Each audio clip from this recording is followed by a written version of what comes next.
ಹಿರಿಯೂರು ತಾಲೂಕು ಕೋವೇರಹಟ್ಟಿಯ ವಿದ್ಯಾರ್ಥಿನಿ ಚಿತ್ರದುರ್ಗ ಗೋನೂರು ಹೊರವಲಯ ಖಾಸಗಿ ಜಾಗದಲ್ಲಿ ವರ್ಷಿತಾಳ ಕೊಲೆ ಪ್ರಕರಣ ಖಂಡಿಸಿ ಆರೋಪಿಯನ್ನು ಗಲ್ಲು ಶಿಕ್ಷೆಗೆ ಗುರಿಪಡಿಸಲು ಮತ್ತು ವರ್ಷಿತಾಳ ಕುಟುಂಬಕ್ಕೆ ವಿವಿಧ ಸೌಲಭ್ಯಗಳನ್ನು ನೀಡುವಂತೆ ಆಗ್ರಹಿಸಿ ಚಳ್ಳಕೆರೆ ವಿವಿಧ ದಲಿತ ಒಕ್ಕೂಟಗಳು ಹಾಗೂ ಕಾಲೇಜು ವಿದ್ಯಾರ್ಥಿಗಳು ಚಳ್ಳಕೆರೆ ನಗರದ ತಾಲೂಕು ಕಚೇರಿ ಮುಂದೆ ಬೃಹತ್ ಪ್ರತಿಭಟನೆ ನಡೆಸಿ ಸರ್ಕಾರಕ್ಕೆ ಒತ್ತಾಯಿಸಿದ್ದಾರೆ.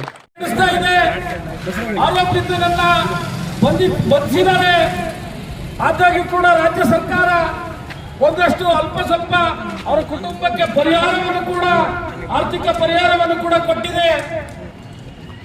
ಆದರೂ ಕೂಡ ನಾವು ಇವತ್ತಿನ ಪ್ರತಿಭಟನೆಯಲ್ಲಿ ಆಗ್ರಹಿಸತಕ್ಕಂಥದ್ದು ಏನು ಅಂತ ಹೇಳಿದ್ರೆ, ಆ ಪ್ರಕರಣಕ್ಕೆ ಪ್ರತ್ಯಕ್ಷ ಆರೋಪಿಗಳು ಬೇರೆ ಯಾರು ಇಲ್ಲದೆ ಇರೋದ್ರಿಂದ ಅವರ ಹೇಳಿಕೆಯನ್ನ ಪರಾಮರ್ಶಿಸಬೇಕು ಹಾಗೂ ಅವರ ಕುಟುಂಬದ ಅವರ ತಾಯಿ ಮತ್ತು ಅವರ ಚಿಕ್ಕಮ್ಮನವರ ಹೇಳಿಕೆಯನ್ನ ಪರಿಗಣಿಸಬೇಕು. ಅಂತಿಮ ವರದಿ ಒಳಗಡೆ ಏನು ಚಾರ್ಜ್ ಶೀಟ್ ಅಂತಕ್ಕಂಥದ್ದು ನ್ಯಾಯಾಲಯಕ್ಕೆ ಸಲ್ಲಿಸಬೇಕಾದ್ರೆ ಕುಟುಂಬದ ಹೇಳಿಕೆಯನ್ನು ದಾಖಲೀಕರಿಸಿ ನ್ಯಾಯಾಲಯಕ್ಕೆ ಸಲ್ಲಿಸಬೇಕಂತೇಳಿ ಈ ಸಂದರ್ಭದಲ್ಲಿ ನಾವು ಕೇಳ್ತಾ ಇದ್ದೇವೆ.